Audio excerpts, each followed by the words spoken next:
ఒక రాక్షసుడు ఉండేవాడు. వాడు ఊరిని దోచుకోవడం మొదలుపెట్టాడు.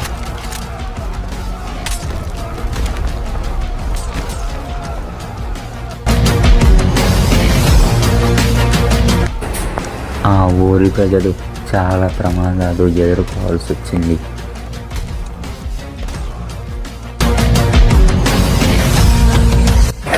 ఆ ఊరి ప్రజలను వాడు చాలా ఘోరంగా శిక్షించేవాడు.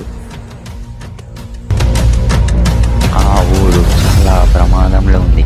రాక్షసుడు తనని ఎవరు చంపలేరని చాలా వెర్రవయ్యాడు. ఒక వర్షం కురిసిన రాత్రి ఒక వీరుడు పుట్టాడు. ఆ వీరుడు ఒక సేవియర్గా తయారయ్యాడు.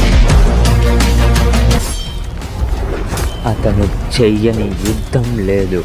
తను యుద్ధం చేశాడంటే